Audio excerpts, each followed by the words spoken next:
Да нема повеќе изговори и за обиколување на обврската, кочанци да бидат поажурни во плаќањето на паркинг во центарот на градот, апелираат од јавното претпријатие Водовод. За плаќањето да се одвива непречено и граѓаните да не губат време во плаќање, овозможени се 4 различни начини на наплата за паркинг. Од кога ќе се паркира собственикот на возилото, сигурно го има забележено знакот паркирање со пријавување со SMS порака 147-147. Втор начин на плаќање е да иде во трафиката кај Тобакото, кај доле кај Мердевин. На 3 места имаме пунктови за продажба на грепки. Таа исто чини 10 денари, ќе изгребе саатот кога е пристигнат, датата, месецот, годината и ќе се стави на видно место да се види дека е пријавен. Освен новие начини, паркинг може да се плати и лично на вработените во паркинг службата.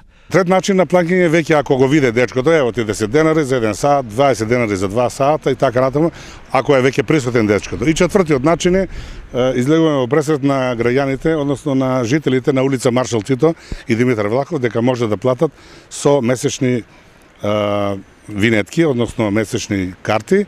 Инаку, уште од самото воведување на паркинг услугата во Кочани, паркирање чини 10 денари од час, а функционира веќе 3 години. Пред неколку месеци, површините за наплата на паркинг простор беа проширени и на улиците во правец од трговскиот центар до плоштадот.